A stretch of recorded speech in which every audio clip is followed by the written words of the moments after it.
and welcome to the Life Made Mobile podcast from Waracle, a conversation about mobile, software development and digital transformation. So we'll be speaking to a range of interesting insiders from the world of digital strategy, digital design, software development and digital culture. I'll be your host, Blair Walker, alongside my esteemed colleague and partner in crime, David Lowe. If you don't know Waracle, Waracle are a software development agency that make lives better through mobile technologies. We design, develop and launch a range of digital products and digital platforms for our innovative clients across digital health and financial services. And today, I'm glad to say we have our first guest, our Head of Design Strategy, Kevin Stewart. Welcome, Kevin. Hello, guys. Thanks for having me. No problem at all. So the way that it works is we try to stick to half an hour. We tend to have between 4 and 5 questions, and I'll pose the question. You can answer it. We'll all chip in. We'll have a bit of a discussion and see how we go. Does that sound good? Yep, sounds good to me. Good. Awesome. Good stuff. So the first question I had written up was that maybe people think of Waracle as a software engineering agency and kind of pigeonhole us in the build section of application delivery. But we do have a track and some serious pedigree in product design and interface design and UX. I was just wondering how your role as head of design strategy kind of faces into some of those challenges. Yeah, it's a really good question because it's very much the case that I found when first joining Waracle as well. When I was first approached to join the Waracle team, my impression of Waracle was very much dev heavy and not so much design heavy. I think to answer where does that come from, I think it really comes from Waracle's history, coming very much from the game industry and moving more into the app development industry. I think that's been a bit of a legacy, and although they do still do that very well, as you say, Blair, we have a really good offering of design services and a really strong track record of essentially having a very mature design team and delivering some really big projects across sort of regulated industries. To look at how my job impacts that. So for me as head of design strategy at Waracle, I look after what design looks like at Waracle, how it's performed, what's in our playbook, what's in our ways of working, and also largely how do we shape the design team, what roles do we have in the design team, who do we build it out. And very recently, it's definitely something that's been a very conscious effort of how do we actually change the perception of Waracle to be more around the design. And I think there's a couple of different ways doing that. The first one has to be the work we deliver has to be top of the class, really good design work. And to do that, we need a couple of different things. We need to have the best people working for us, and that's something that we're always very keen to do. And we also have to have the best services and processes, and that's something we've done over the last couple of years, and that's actually ended up in us creating a couple of our own research methodologies, one of which we call comet analysis, which is built on the Canon model and essentially furthers out to bring in business value, but it's probably a conversation for another time because that will take up at least 30 minutes. But as well as doing these things and innovating in the space of design to offer these out, the other thing that we're very aware that we need to do is essentially how do we build a reputation for not being developers that can do design, but essentially being a design and development basis. So some of the stuff we're looking at doing just now is establishing ourselves in the design community within the UK and also locally within the areas we have offices as well. So we are currently looking at starting some design events specifically around design speaking. And again, a lot of those will be based around us showcasing a lot of the design methodologies and research methodologies we've created in-house and essentially opening them up to the design world and sort of inviting sort of comment and criticism from our sort of design peers as well. In addition to that, we are building our first ever design digital academy, which is really exciting, where we're essentially offering free training for people who are interested in getting into design. This year, again, we're going to be mentoring students from a couple of universities across mainly Scotland, which is very exciting as well. And all of this is essentially geared at we want to be bigger players in the design community. We want to have more of a voice in there, and hopefully that translates to us essentially being seen as that design and development aspect. Awesome. One question I had was, how did you get into design yourself? Did you go art college or did you have a different path into it? Yeah, good question, and I have quite an unusual, well, kind of an unusual answer for it. So, I'm heavily dyslexic, as anyone who's ever read Slack messages from me will know. So anytime I was in school, hated English, hated maths, loved art, loved anything to do with drawing, and because of like, people like what they're good at, and I would say I was pretty good at it. So when I was about 9 or 10, I don't know if you guys ever watched. The extended edition of Lord of the Rings, and on the DVDs they had like the making of Lord of the Rings, and for whatever reason, as 9 years old, I watched it, and it's like 6 hours of how they went about making the movies of Lord of the Rings, and on there they had two of the conceptual artists, John Howe and Alan Lee, talked about how they actually went about designing the world, and one.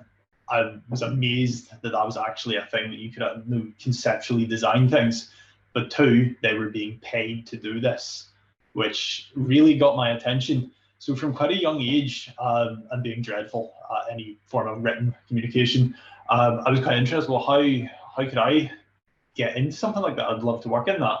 Around the age of 14, I realized I can't, although I'm not bad at drawing, I'm not that good at drawing.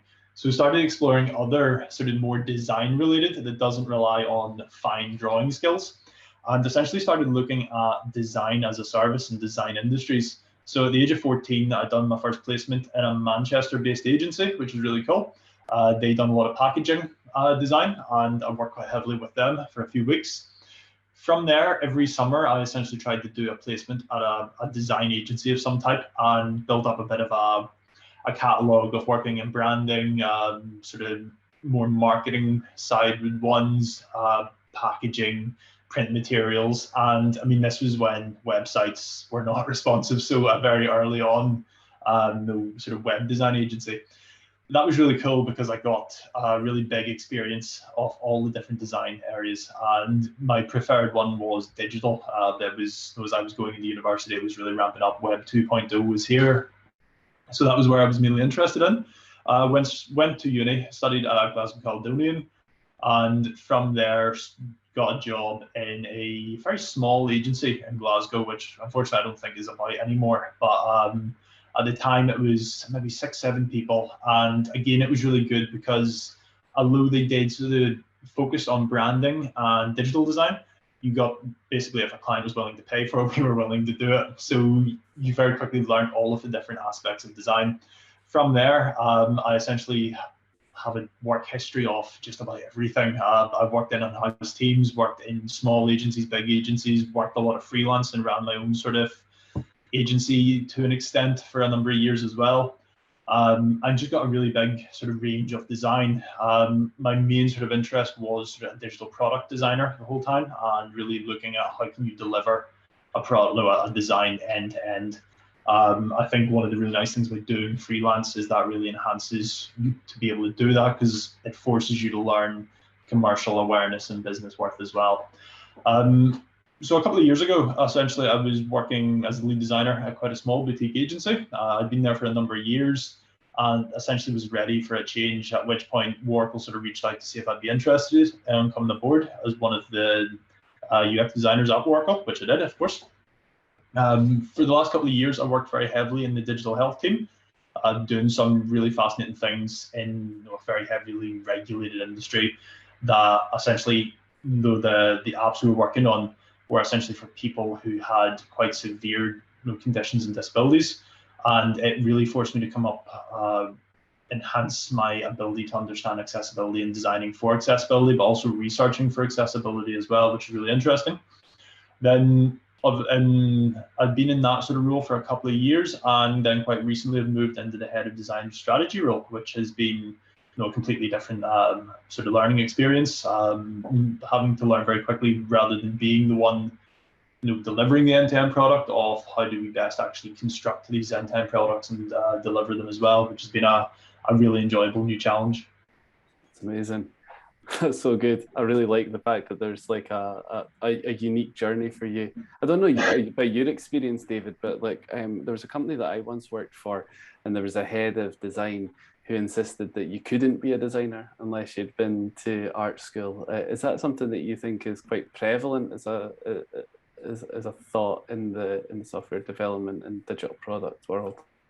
It kind of is, and it works both ways. I think I've seen what you've seen, that people had to have a design eye, and that's something we might come back to, I guess, in terms of how they view their work and the value of it. But on the other side, there's been a big debate, I guess you could say, in the last few years about whether designers should have some exposure or experience of coding, and whether they should even code their designs. And we could spend a whole episode talking about that. But it feels kind of like design's caught in the middle a little bit unfairly. And it's something I was going to ask Kevin, but the fact Waracle has a head of design strategy kind of suggests that it's important to the company and it's something that's fundamental.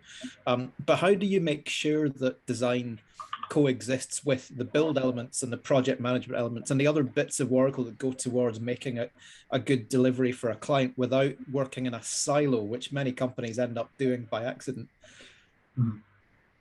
Yeah, it's an interesting question, David. To add to Blair's point of, should you come from an art school? Personally, I would strongly disagree with that.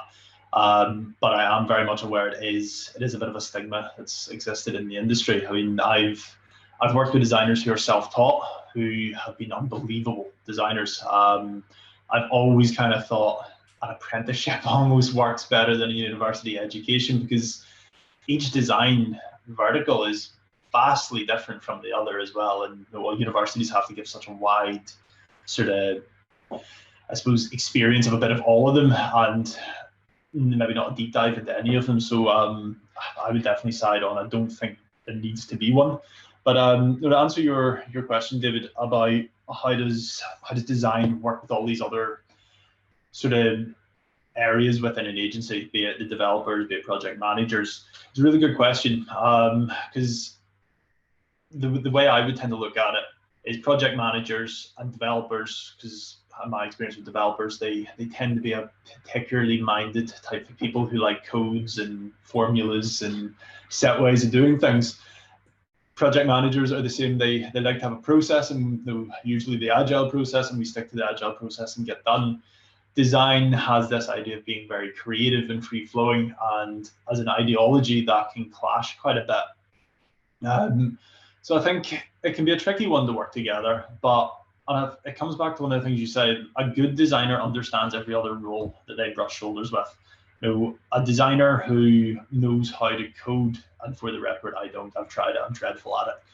But if you have an understanding of how code works and appreciation for their job, then you can work with them better. And ultimately, by knowing how code works or how a developer works, or knowing agile really well, or what a project manager is, it almost by byproduct makes you a better designer, I think.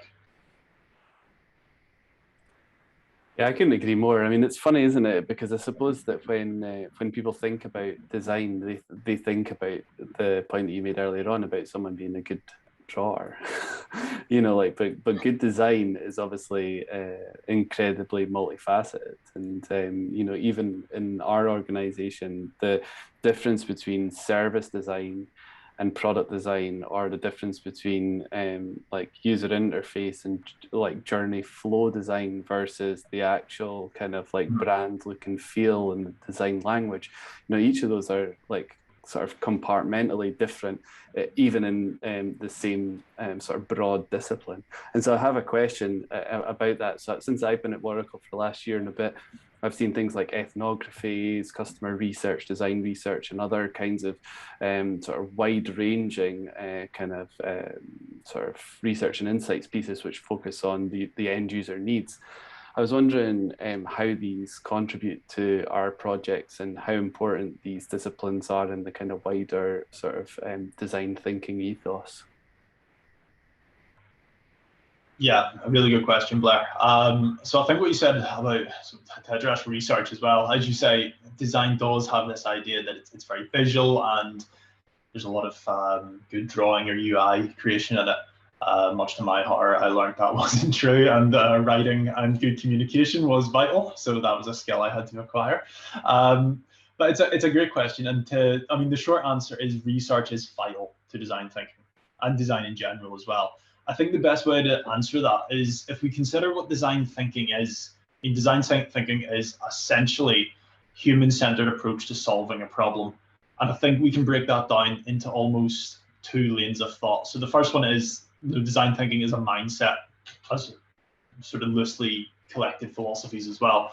The other side is that it's also a framework to work through. So if we're to look at, I suppose, first of all, the mindset, it largely focuses on removing assumptions and biases and developing empathy. I mean, that is part of the process, is the empathy step, and I'll jump onto that in just a minute. But that type of mindset seeks to create open-mindedness about problems, to remove your biases, your assumptions. And the tricky thing about doing that is it's incredibly hard to do, because most biases, sort of no matter what they are, don't tend to be explicit. They tend to be very implicit. A lot of the time we're not aware we have them whatsoever. And to give an example of actually a project that we worked on a client before, we were working in the health sphere, and one of the apps we were done had sort of background monitoring, and one of the things it monitored was you walking about, essentially with a phone in your pocket, walking about the place, monitored how well you walked, and monitored largely do you sway when you walk. And this had an implication on particular diseases. Now, that seemed absolutely fine, that solution of monitoring someone. What we found that when we tested that was we gave the device to a girl to test. Girls typically don't have pockets in clothes. So her way of solving that was put it in her handbag. Now, a handbag, when you walk, moves quite a bit, which wasn't ideal. So by the data that we had back, it was like, oh, what is going on here? And very quickly we realized, like, okay, half the population doesn't have pockets, and our solution is predicated on them having pockets. And again, this is me being Neil, didn't catch this because I've never had the problem of not having pockets. So, and again, that was a bias. I never realized I had a pocket privilege over half of the population, which, I mean, there's only one way to really do that, and that's research. I can try my hardest to remove all the biases in the world, but I can't remove a bias I don't know I have. So how do we go about doing that? How do we remove those assumptions? And essentially, you need to go in with an open mind and essentially get to point zero. And it's we've all very closely the double diamond approach, where essentially you come in right in the middle of two diamonds, where you almost have the problem definition, and the first thing you need to do is take a step back and reassess what is the actual problem here, understand the problem, and then move forward to it again. So in terms of a mindset and a philosophy with design thinking, research is a fundamental bit that just cannot be missed, because you'll never properly adopt that mindset of removing assumptions and biases if you're not going and speaking to customers, to the business themselves, to the marketplace, and understanding all of those things. Though as I said, there's a sort of second bit of that, and the second bit of design thinking sort of approaches a framework. The framework usually breaks down into 5 steps, and I won't go into them in detail because that could be the whole podcast in itself. But to give a really high overview, essentially you have empathize, define, ideate, prototype, and test is the general steps of design thinking. Now, if you look at any of those, if you try to do any of those without having some type of research at them, you're really going to have a hard time doing. And I think we touched on that example I had with empathizing. If you're trying to emphasize and define a problem and an opportunity and a solution, it's going to be really hard to do if you don't speak to anyone within that. So, I mean, that's where your things like interviews are absolutely vital at that point to understand the actual problem. And at Waracle, we really love what we call timeline interviews, where we seek to establish a timeline and work through jobs to be done. Sort of framework there, we find it offers brilliant insights. But the same notion, I think there's a tendency to look at research as it happens at the start and then we build on top of it. When in reality, if you go through the framework of design thinking, you'll probably find that when you come to the ideate stage, research isn't finished. You're coming up with ideas based on your research. That needs to go back to the research phase. So you immediately need to start, do you seek feedback from the people you initially interviewed on these? And obviously the method you do that has to be quite tightly controlled, because people love to please. But so you need to research these ideations. How do you test them? How do you conduct further research about them? And that goes forward with the prototyping and naturally the testing as well. So, I mean, to summarize, I don't think I think anyone that doesn't have a really in-depth research sort of practice isn't really adopting design thinking in its full capacity and is essentially limiting the value it can provide. Fascinating. So here's a question for you, David, and I know that obviously you've got a background in voice application design and development. So how, to speak to Kevin's point of implicit bias, there must be a range of implicit biases that kind of frame how people think about developing voice applications, right? And how do you, or can you even really do good research when you're thinking about building out conversational tech?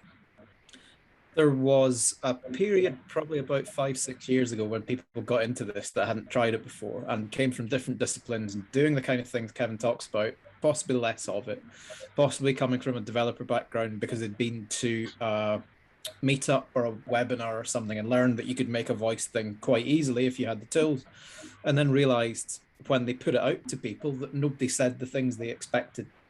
And the most fundamental thing people discovered very quickly was you never know what somebody's going to say, even though it's obvious in hindsight. So the example that was most famous at the time was a bank in the States that wanted to do a balance inquiry just for their credit cards. So what's my balance today? And things like that. And it turned out in the end to get to about 90% happiness with that phrase and people be able to get that simple instruction, they needed about 750 variants of the phrase purely in English to get what they wanted. And you'd be stunned, the variations and the sort of, it's not even a long tail. It's a pretty glided path from the most obvious ones to the least. It's not like there's 2 or 3 and then hundreds of rewordings of it. It was actually pretty hard. And that then made people think. So I'll give you a very quick example because we're short of time here. But if you think, I said to you, I'm going to an event next Friday. Does that mean tomorrow or the one after? And depending which country you're in, and depending how you think about it, it could be either. And actually, in the systems that Amazon and Google put together, they had a bug where it understood one or the other at any given time and was parsed differently depending which way you built it. So that caused chaos for things like my previous world. I need a flight leaving tomorrow, coming back next Friday because the wrong date came up all the time. Or I'm coming back in 3 days because the context of the second request might not know what 3 days from something meant or what the first date was. So there is a world of pain that you could spend months on trying to get to that point. There is no point trying to get any better than about 80-90% because you'll never do it. That's fascinating. So coming back to something that Kevin mentioned and a potentially prickly topic to discuss, but Kevin, you mentioned that the key component of the design thinking process was to come to a point where you're ready to test and what that testing looks like. Now, I'm sure that in some organizations I've experienced that people just want to do qualitative evaluation of that. So they want to take it through customer interviews, they want to run it through, boards of people. And other groups of people, I'm sure, want to do a mixture of quant and qual, where they do some maybe segmented user testing, gather some data, and then see if that correlates with the qualitative piece. I suppose that the question would be that there's an overlap between the art of good design and the science of it, what people actually enjoy using, and what is, I suppose, provable within the data that's collected within your analytics. Is there a significant difference between people who believe that design is due to a good design eye and people who believe that there is, a science to it? Yeah, this is something I've spent a lot of time thinking about. I think a good way to think about this is to pick up the point you're making there, Blair, that there's almost the art versus science argument. So I think if we can try and break those down a wee bit in this context, and this is very much my understanding of them. So disclaimer, I did not do well at science and skill, so this may be misfounded. To me, art is essentially subjective. No, there's a level, if you are an artist, there's a level of intuition there of you can't necessarily follow a process and come to art. There has to be this slightly magical element, this intuition there. Science, on the other hand, is completely different. It's completely objective, and a process can be followed. If you put this in, you will get that out almost. I think with that understanding of it, you can look at design and see, well, which does it align more to? And for myself, I think it's quite a tricky one. Product design, it kind of sits in the middle of them, which really helps make this a simple, clear-cut answer. So I would say no, the likes of strategy and research sort of for product design falls heavily in the science area. No, you come to a problem and you look at, well, what are my knowledge gaps here? I don't know X, Y, and Z. So what type of data do I need to answer those questions? And then you look, is it qualitative, is it quantitative? And usually, as a general rule, one will tell you what's happening and the other will tell you why it's happening. If you compare them both together, granted the situation calls for it, you should get a fairly complete picture of what's going on. Now, granted, you know that process and you go through it, you 9 times out of 10 will get good data from it. And I think that sort of covers the science portion of it. Now, you could argue back and say, well, there's a level of art there if you knowing what methods to do, but realistically, that's a logical process of, I don't know this, so I need this. I think where art becomes a bit more involved is when you move into the sort of the UX planning and the UI of a project. So not to belittle your David's abilities with UI whatsoever, but all three of us could pick up the same data that has been done in research and try and take it to the next stage of UI and UX. Now, we could all probably produce an information architecture, for example, that's very logical and works from it. But there's a degree of art in there that some people will be able to craft slightly more elegant solutions just by the way that they see things and understand things. And then I think that's intensified once you get to UI. There is patterns in UI. There's native patterns in there. There's what we call Gestalt sort of rules of visual design, color theory, golden ratio, all of that plays. But there's no set process you can work through with a piece of UI that I'll do this and it will be amazing UI. And any UI designer on here, I'm sure, has dragged boxes around on Sketch for 3 hours and just nothing bloody works at the time. There is that little design eye element in there. And no matter what you go through that, it never just has that little spark, and it can take ages to do it. It can happen in 20 minutes. And I think that's where the art comes in. I'm very aware that I've actually not answered your question at all. I've just said... No, I think you've done a good job, mate. I think you've done an incredibly good job. I mean, my view of it to a certain extent, and this will hopefully lead into getting David to talk to his experience, is that to get really good quant data, to get really good hard numbers, you kind of have to do good data design. So you have to, when you're designing interfaces, when you're designing platforms, when you're designing digital products, you have to understand what you want to learn about that system, that flow, that design language, to then build in the data to then be able to evaluate it. Sometimes I think that a lot of organizations have a particular view on things because the only good data that they have is their qualitative data, because their quant data isn't great really at all. I mean, what's your experience, David? I think we dwelt on this a little bit in the last episode, but a lot of development lately has tried to speed up the whole process. So there hasn't been so much time in software development to accommodate the art, if you like, and try and put, or even the research time. It's been more about throwing things over the wall and seeing what the numbers look like. But the best processes that I ever come across use what somebody once coined design like you're right, test like you're wrong, which any scientific theory would put forward. So if somebody like Kevin, who clearly does have an eye, whatever he thinks about his drawing skills or writing skills, clearly you have a way to put a hypothesis together based on what you instinctively think is the right thing to do. Moving your boxes around in Sketch is a really good example of it. It could be a pixel here, pixel there, but you know by doing it, you're trying to do the right thing. So you leave it in what you think the best state you can find is, and then test until you're not wrong, because that's how any scientific experiment would work itself out. And I think that's probably right. You go in thinking you know what you're doing, you know the rough boundaries of how to quantify the thing you've done and whether it's working or not, which should be clear enough because it's in your head. The rest is just designing a hypothesis and experiment and then watching it. And I don't see anything wrong with doing it that way, because eventually you cross between the art and the science in one leap, and you'll get the result you want. Yeah, it's an interesting one.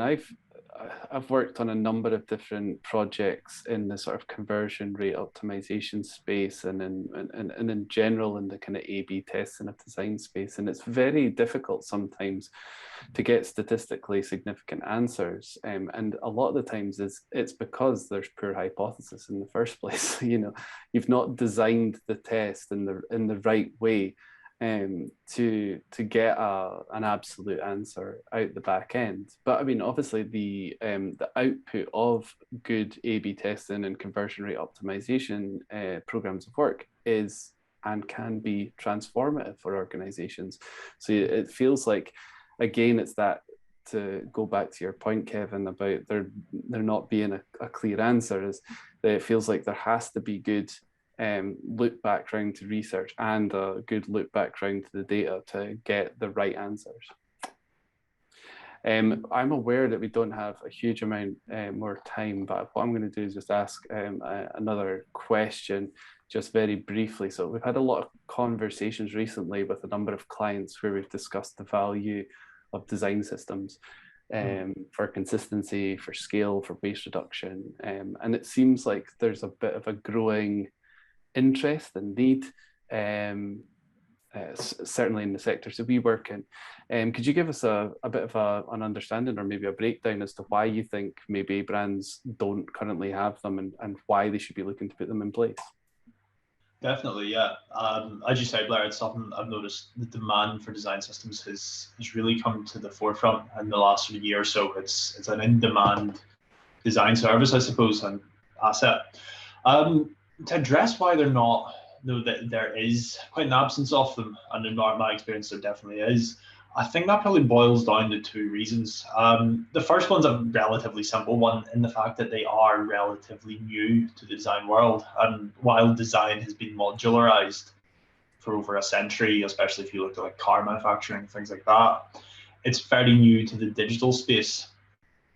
So I think there is just a bit of a knock-on effect that it is fairly new and it hasn't been adopted, especially in the more traditional sort of industries as well.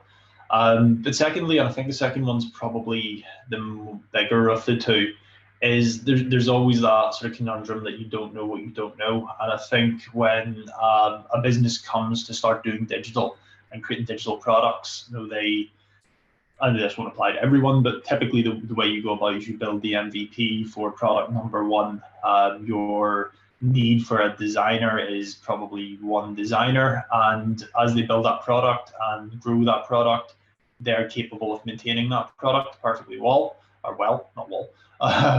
Jump 5-10 years down the line, and that single product has 20 new features and it has multiple siblings of other products. And all of a sudden, that one designer is a team of 7 who are pulling their hair out because trying to maintain all the older portions of the app has become a headache. Consistency is kind of non-existent anymore. And essentially they're redesigning the same things over and over for different solutions. And I think that's kind of how the need for design system comes about. When you're at that infancy of designing one product or a very small amount of products, you aren't aware of the need for these because you kind of don't have the need for it yet. So I think that's kind of the reason that you see a lot of people have actually got to really big sizes, and it's like, we don't have a design system, and they realize, hang on, we actually have a big problem here. The other side of that is what is the value of a design system? Why are they so important? I mean, not to praise Waracle, I suppose. I mean, it's something we build into our process now, that any new product we do, and especially with startups, we build them a lightweight design system going forward because of this. But essentially, a design system looks to create, I suppose, a component library of everything you're going to use from a design point of view, but then also create documentation and use cases around it as well. So not only do you have what would have been referred to years ago as a style guide, but you actually have a set of logic and principles behind that style guide, how you choose, when it's used, and everything. And the difference there is essentially style guides are a bit like Lego. Me and David could both pick up the same style guide and create a vastly different experience with the same style guide. But if we were to pick up the same design system with all of those principles and documentation, we should create consistent experiences, and that's the value of a design system. To a business, essentially, they're going to do a few things. They're going to create clarity across your teams. Teams know what they're building. They know how things are used. And by doing that, you create consistency to your end user as well. The end user gets a consistent experience across all your products. And across the big sort of pull off that and the byproduct of that, you save a hell of a lot of time because you're not redesigning things, you're not retesting things. You have tried and tested essentially components and experiences that you can pull in. And the end product of that is it saves quite a lot of money as well. I'm very aware we're on a podcast, but as a visualization of that, if you were to think of sort of ad hoc designing one-off, you're going to have a steady, just diagonal line going up constantly. That's only ever going to increase as more maintenance is required and more products and features are added. A design system has an initial high spike with the actual cost of establishing the design system and deploying it, but then it starts to flatline as the level of effort to introduce new things should essentially not take up much more. So I think the real value in it, the bottom line is it saves a lot of money, but it also creates much better design and much better experiences. That's really interesting. Yeah, I was at a supermarket bank. One of the last roles that I had in-house client side, and the difficulty in that world of brands and sub-brands is that not only is there no branding consistency nor tone of voice consistency, but then when you actually come into the varied digital platforms that they had, mobile applications, payment tools, all manner of different bits and pieces, none of it had a consistent design language. And so that was something that they undertook, and it had a significant impact in terms of the visual consistency across all those brands and sub-brands. It must be something that you've experienced a great deal of over the years, David. Yeah, and I'm going to dwell on voice again because that's where it gets interesting. So one of the last things I had to work on before Waracle was trying to bolt a voice and conversational element into an existing visual design language and system. And then you're thinking about what would the tone of voice and therefore the persona be of the brand which you've styled up. Where Kevin's right to say there's a reason for a design system to exist, that it makes the maintenance of design and products ultimately simpler, efficient, and scalable.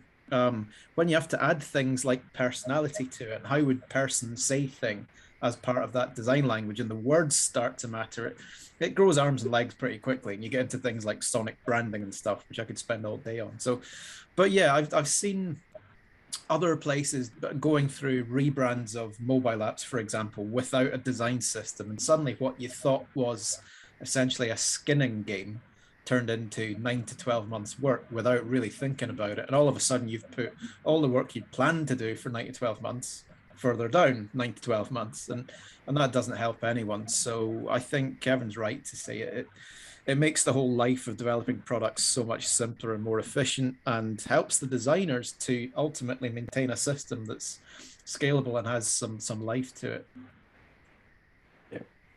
I think it's something that we're going to hear a lot more about over the coming weeks and months, and probably something that we'll end up working on a significantly larger amount more over the coming years. In terms of our strict timeline, where we're trying to stick to half an hour per podcast episode, we feel like we could talk probably all afternoon, and actually it would be a lot of fun to do that. But I suppose the biggest thing now is for me to say thank you to Kevin for joining us on our second podcast. And thank you to David for your insight as always. This has been the Waracle Life Made Mobile podcast. You can find us on all our social channels at Waracle UK or on our website, waracle.com. Until episode 3, thank you so much for joining us, and have a great day.